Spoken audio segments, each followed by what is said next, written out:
magkano daw yung nagastos ko sa pagpaparenovate ng bahay. So, ngayon to ha. So, nagpa-renovate ako ng August 2025 up to September, to first week of October 2025. So, isang buwan at saka isang linggo ko siyang pinarenovate. So, yung renovation na yon, so nakita nyo naman sa iba kong vlogs yun, nasa iba kong vlogs po yun, na meron siyang, meron siya talagang, pinakita ko yung picture, kung paano yung flow, kung paano yung nangyari doon sa bahay, inabot po siya ng nasa 500 plus. So, kasama na doon guys, yung mga structural, yung mga sa architectural, lahat po yon sa pipeline ba yan, yung ganun. So, lahat yon para sa permit ko, kasama na pong lahat yun doon, ang aking, na yun. So, wala tayong magiging problema doon. Lahat po yun ay merong papel. Yan. Lahat yun. So, nasa rin ang ginastos ko doon. Kasama yung papel, lahat ng mga gastos ko doon, nasa 60,000. Kasi nga, dadalhin ko pa yon sa, dadalhin pa sa developer ko, yung mga papel. Nag-arkila pa ako noon ng sasakyan para madala yung papel na yun. Kasi buntis yung yung friend ko na nag-aasikaso ng aking mga papers, kaya kailangan yung compte siya sa pagpunta doon. So yun, tapos pati yung sa blessing, syempre kasama na rin doon. Lahat-lahat na, pati yung ginastos ko sa pagpapa-blessing, lahat na po yun, wala na akong tinira. So nasa 500,000 din siya, 520,000 nung nag-compute po ako.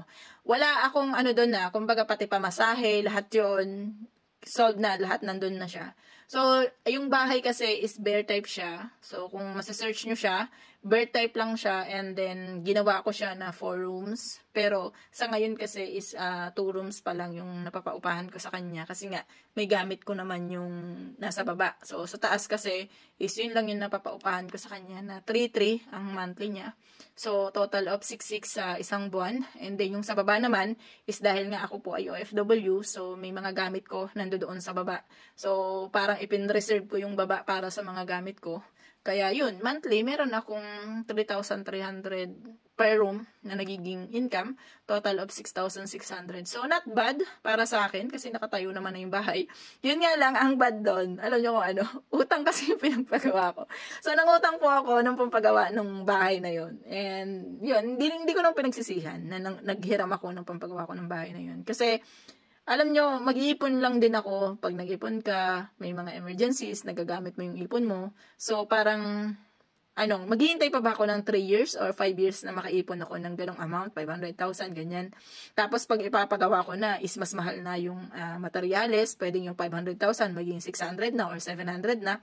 At that time, kung maghihintay ako ng 3 to 5 years. Kaya, ang ginawa ko, nag-utang ako sa bangko, and then pag utang ko sa bangko, ang gamit ko lang sa pag-utang ko sa bangko ay ang aking salary.